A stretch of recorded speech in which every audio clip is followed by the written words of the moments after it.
What's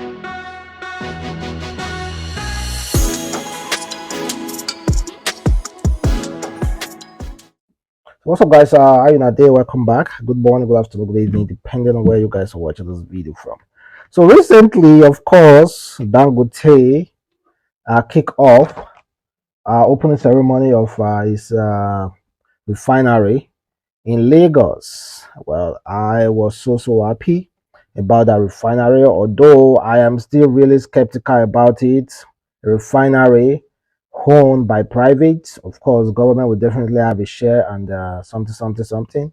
Empowering one man. Well, so many other stuff, guys. They are looking into.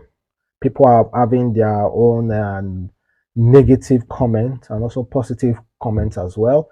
And people have asked, will this kind of like reduce the burden on Nigerians? Will this reduce the fuel price? It's a big lie. It's not going to affect the fuel price. According to what I have heard, Dangote refinery is not a charity refinery. It's going to sell according to market value. It's going to sell its fuel according to market value because it has taxes to pay, and every other things to pay as well. So it's going to sell according to market value, because if it doesn't sell according to market value, it's going to run short. So we have another one that is being built in Akwa Ibom by owner of Boa Cement. That man is from Kano as well. Well, big up. Oh no, it's Hausa that's owning all those things. And meanwhile, the day Dangote kicked off the ceremony, that refinery, we saw a lot of politicians were invited, including Peter Obi was invited. Now, Peter Obi and Dangote came across, they saw, greeted very well. Oh. I don't see any form of disrespect between Dangote and Peter Obi. Dangote is not the person that you will see disrespecting anyone. So I do not think Dangote is the person that you will see with anybody disrespecting anyone. See, money they make person dey humble though. If money no miss road, they make person dey humble. So now, because Dangote didn't shake Peter Obi, shake like embrace him as like the way he's going to embrace someone like Tinubu now. Understand? Because he didn't do that, they said that Dangote shunned Peter Obi. There's no shunning here. There's no disrespect here. Dangote invited Peter Obi, and Peter Obi honored the invitation. Dangote said, "Thank you for honoring the invitation. Thank you for coming." And Peter Obi wrote a very long tweet. He said, "Today I honor the invitation of the commissioning of the Dangote Petroleum Refinery in Lagos. This is the world's largest single trail petroleum refinery. I congratulate Alhaji Aliko Dangote for this world-class project, which I believe will be very beneficial to Nigeria economy." So for me, like if you check comments,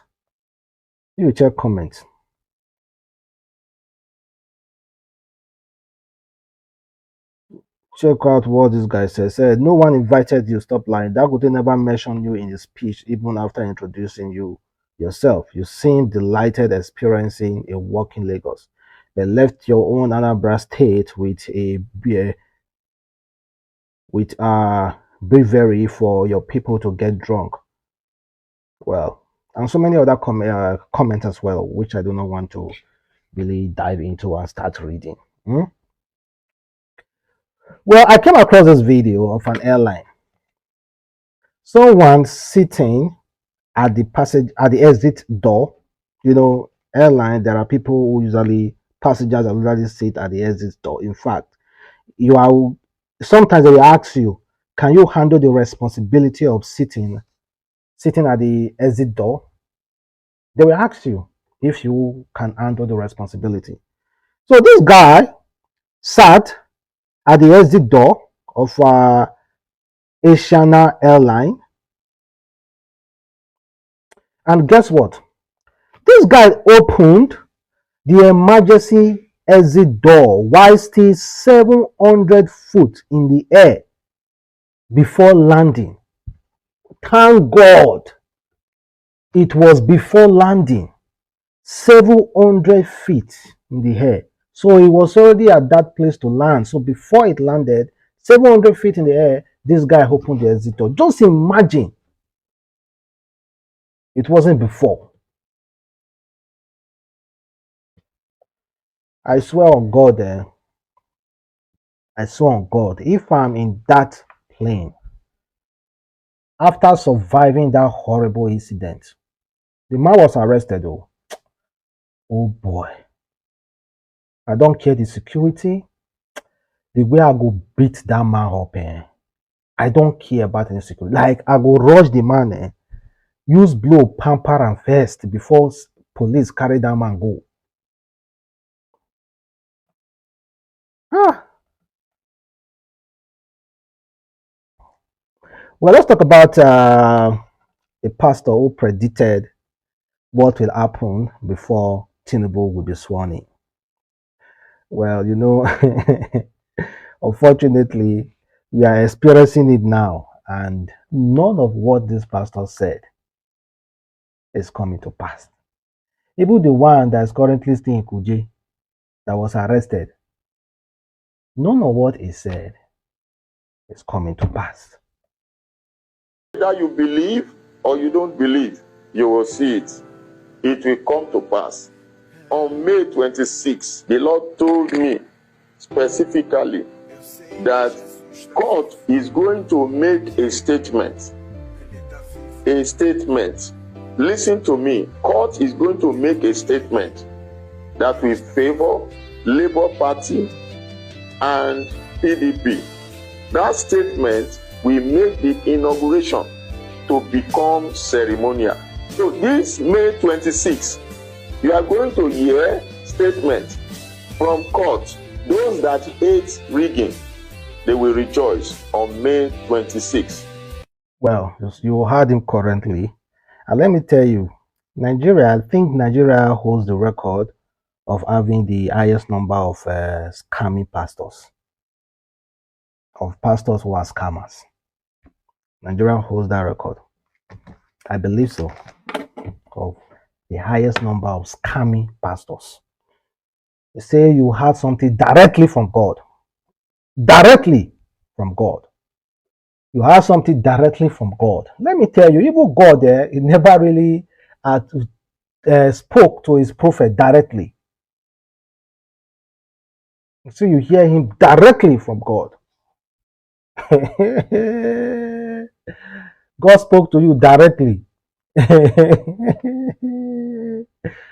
This is significant human being. You see, if you check the nebula system, you will see how significant Earth is. This Earth, you see how significant it is.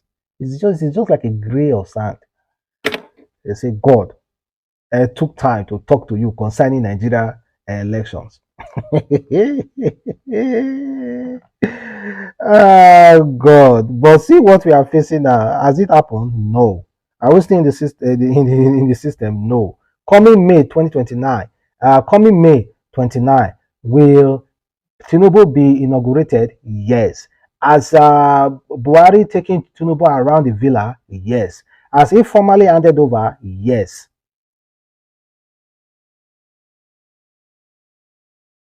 26 is today, not tomorrow. Yeah, 26 is today. No, today is 27.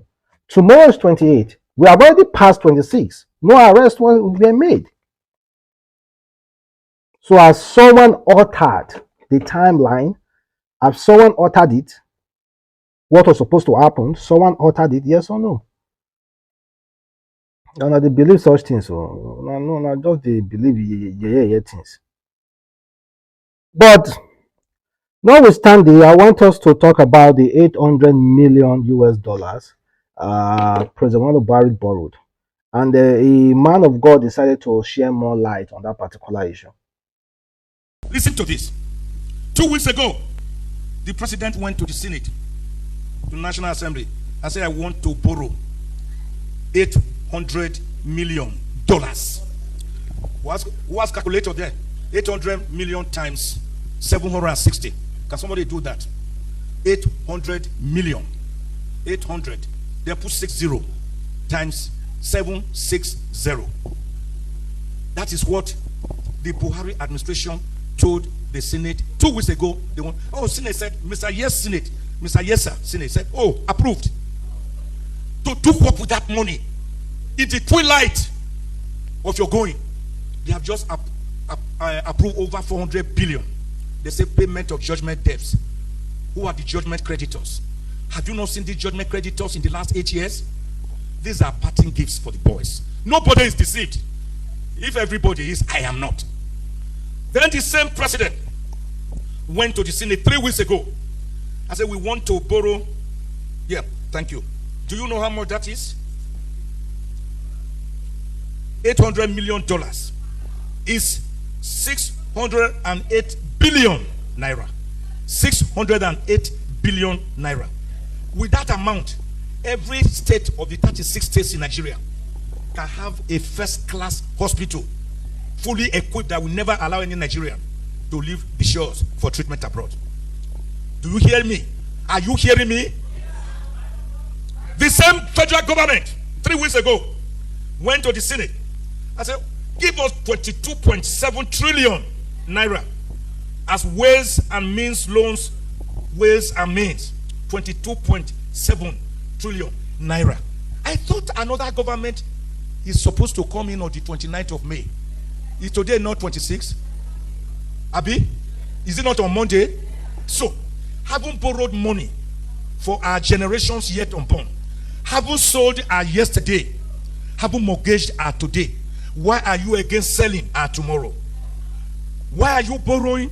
What do you mean by ways and means? 22.7 trillion naira. Wait for it. It's not yet ended. It's not yet ended. Again, few weeks ago, the federal government again got approval from the National Assembly to borrow 819.54 billion naira. They call it domestic loan to fix infrastructure. Domestic loan to fix infrastructure. Which infrastructure? When are you going to fix it? I thought you are going in the next few days. Even pastor self don't is tired for the matter. So everyone is talking now. Everybody is tired. Everybody is worried. All those borrowing. Everyone is worried, guys. Oh boy, all those money they give me headache. But what are we going to do now? So before I end this video, guys, permit me to introduce you to Agbaje Olubukola Oshodi, the founder of Agbaje Olubukola Foundation, which is also known as AOF. She lived in US, but presently in UK, and she's married with 2 kids and from Ogun State. So Agbaje Olubukola Foundation, also known as AOF, is a charity organization in which their focus is helping the underprivileged children and also giving care to the elderly in area of feeding, clothing, and giving educational support to the children out there who doesn't have means to. And the OAF is a mission to Africa, not just limited to a particular country. And they have done many charitable work in Nigeria. So recently, they were in Lagos and they hosted a competition for 10 secondary schools in Lagos. And in order to motivate the students financially and educationally for them to be best in terms of science, technology, engineering, and mathematics, 3 schools were awarded out of the 10 school with cash gift and award presentation. There are videos to prove that indeed they actually hosted the event. And they're actually doing a lot of stuff. If you want to check these schools and some students, they went home with award cash gift of like close to 100,000 naira. The second runner up in Royal Kingstone College, Alagbado, scores with 7 points, went on with an award, a cash prize of 50,000 naira. The third runner up took home 25,000 naira after getting 67.5 points. Well, they're actually doing a really, really good job, guys.